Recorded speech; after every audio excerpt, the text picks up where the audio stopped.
আসসালামু আলাইকুম এভরিওয়ান, আশা করি সকলে ভালো আছেন। এনিউ নোটিস টুডে ইউটিউব চ্যানেলের পক্ষ থেকে সকলকে জানাচ্ছি শুভেচ্ছা। তো আজকে জাতীয় বিশ্ববিদ্যালয়ের 17ই নভেম্বর 2024-এ প্রকাশিত নোটিশগুলো নিয়ে আলোচনা করব। তো অবশ্যই আপনারা ভিডিওটি না টেনে সম্পূর্ণ ভিডিওটি দেখবেন। মূল ভিডিওটি শুরু করার আগে সবার কাছে ছোট্ট একটা রিকোয়েস্ট, যারা এখনও চ্যানেলটি সাবস্ক্রাইব করেনি তারা অবশ্যই চ্যানেলটি সাবস্ক্রাইব করে আমাদের সাথেই থাকবেন। তাহলে চলুন মূল ভিডিওটি শুরু করা যাক। তো জাতীয় বিশ্ববিদ্যালয়ে 17ই নভেম্বর 2024-এ যে নোটিশগুলো প্রকাশিত হয়েছে তার প্রথমটি হচ্ছে সংবাদ বিজ্ঞপ্তি, জাতীয় বিশ্ববিদ্যালয় অনার্স চতুর্থ বর্ষ পরীক্ষার ফল প্রকাশ।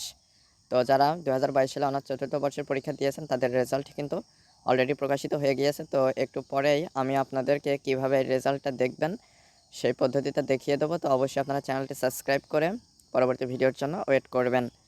তো 2 নম্বর আছে 2022 সালের বিবিএ প্রফেশনাল তৃতীয় বর্ষ ষষ্ঠ সেমিস্টার পরীক্ষার উত্তরপত্র পুনর্মূল্যায়নের জন্য আবেদন সংক্রান্ত বিজ্ঞপ্তি। এরপরে আছে 3 নম্বরে পরীক্ষার জন্য গ্রহণকৃত ট্যাঙ্ক ও অব্যবহৃত মালামাল ফেরত প্রদান প্রসঙ্গে। 4 নম্বরে আছে 2022 সালে অনার্স চতুর্থ বর্ষ পরীক্ষার ফলাফল প্রকাশ সংক্রান্ত বিজ্ঞপ্তি। এরপরে আছে সকল প্রকার বিল হতে সরকারি নির্দেশনা মোতাবেক 10 টাকার রেভিনিউ স্ট্যাম্প বাবদ অর্থ কর্তন সংক্রান্ত বিজ্ঞপ্তি।